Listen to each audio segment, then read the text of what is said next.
অনেক দিন পর বাড়িতে তৈরি করলাম চিকেন পকোড়া। বেশ অনেক দিন হলো এই কয়েকটা চিকেনের পিস ফ্রিজে পড়েছিল। তাই ভাবছিলাম এতটুকু চিকেনের পিসগুলো দিয়ে ওই ঝোল রান্না করলে আমার তো স্বাদ মিটবেই না, আর কর্তামশাইয়েরও স্বাদ মিটবে না। তার জন্য এই চিকেনের পিসগুলো সকালবেলা বের করে সামান্য একটু গরম জলে ওই ধরে নাও 5 মিনিটের জন্য ভিজিয়ে রেখে দিয়েছিলাম, কারণ একদম ডিপ ফ্রিজে ছিল তো বরফ হয়ে গেছিলো। সেই ওই চিকেনগুলোকে ভালো মতো ছাড়িয়ে নেওয়ার পর আদা রসুন বাটা দিয়েছি, পরিমাণ মতো কাশ্মীরি লঙ্কা গুঁড়ো, গোলমরিচ গুঁড়ো, নুন, তার সাথে দিয়েছিলাম হলো ভিনিগার, যেহেতু লেবুর রস ছিল না। সমস্ত কিছু দিয়ে বেশ ভালো মতন মাখিয়ে রেখেছিলাম সারা দিনের জন্য।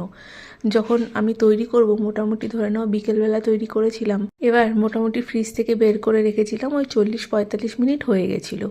সেই যে রুম টেম্পারেচারে আসার পর ওই 2 চামচের মতো ময়দা দিয়েছি, 3 থেকে 4 চামচের মতো কর্নফ্লাওয়ার দিয়েছি, অল্প একটু সয়া সস আর একটা ডিম দিয়েছি। সমস্ত কিছু ভালো মতন মিশিয়ে তারপর সাদা তেলের মধ্যে খুব ভালো মতন আঁচ কমিয়ে কমিয়ে দু সাইডটা ভেজে নেব। যারা ওই চিকেন পকোড়া খেতে ভালোবাসো তারা ভালো মতন জানবে এটা। সেই এতগুলো টাকা দিয়ে বাজারের কেনা চিকেন পকোড়া খেতে একদম ভালো লাগে না।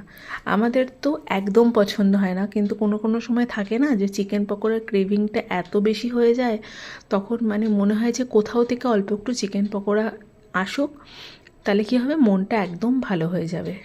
ঠিক এরকম যখন মনে হয় না, তখনই আমরা ওই 9 মাসে 6 মাসে একবার সেই চিকেন পকোড়া বাজার থেকে কিনে নিয়ে আসি। না হলে কিন্তু আমি সব সময় চিকেন